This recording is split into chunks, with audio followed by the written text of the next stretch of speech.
The next assignment that we are going to work on is two tiles, an additive tile and a subtractive tile.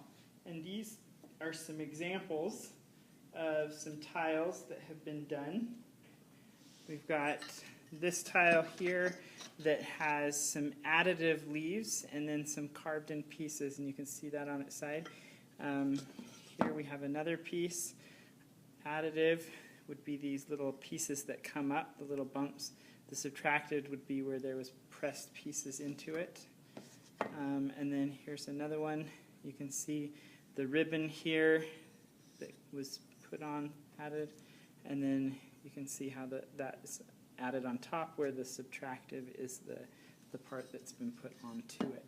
So when you do additive texture, you're adding pieces of clay to decorate the surface of your clay. When you're doing subtractive, you're subtracting anything from it. So you might be using carving tools, or you might stamp things into it, into the surface. So you have additive and subtractive. Now your assignment is to go through and you're going to be creating two tiles. One that will be additive and one that will be subtractive. Or if you choose, both of them can have a little bit of additive and subtractive in them. You just need to have two tiles, and in those two tiles you need to show me some additive texture and subtractive texture.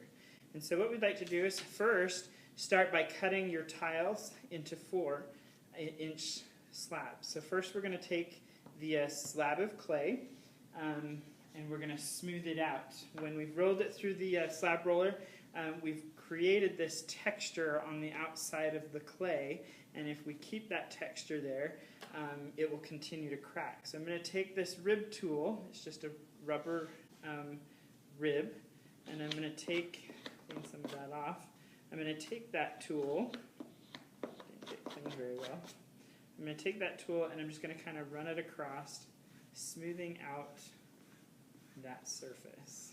You can see where the smooth is versus the texture. Keep smoothing that out.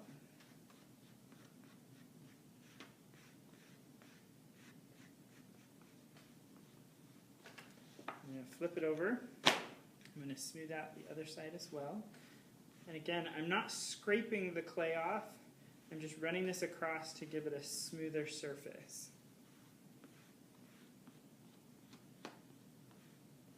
And if I don't do this, when I start to work with it, as it starts to dry, it will crack, and I don't want my pieces to crack. Okay, so now I've got it smoothed out on both sides. I'm ready to go through and cut that into 4-inch squares. So I'm going to take a T-ruler here. It's a T-ruler so that I can square off my edges, and I'm going to start by pressing it up to the edge here. You can see pushing that up against the clay here, and then I'm going to cut a nice straight edge down the end of that ruler. Take that piece off, and then I'm going to turn it the other direction. I'm going to cut down the side there. So I've gone through and I've cut this straight edge here, and I'm going to cut this straight edge here, and then I'm going to measure. These are going to be a 4-inch square. So I'm going to go at 4 inches and make a little mark, and then an additional 8 inches. And then I'm going to turn the ruler again this way, up against that cut, and I'm going to do the same thing, put another mark at 4 inches, and then I'm going to put it right on that 4-inch that I marked, and I'm going to cut a straight line, keeping my knife nice 90-degree angle from the table. Same thing here. Cut a 90-degree or a nice straight line. Set my scraps aside. And I'm going to turn this way, put it up at that other 4-inch mark. Cutting a straight line. Take those scraps and set those aside. And now I have two 4-inch by 4-inch squares. So it's 4 inches this way and 4 inches this way, making that a nice square. Okay, so now I've got the 4-inch squares.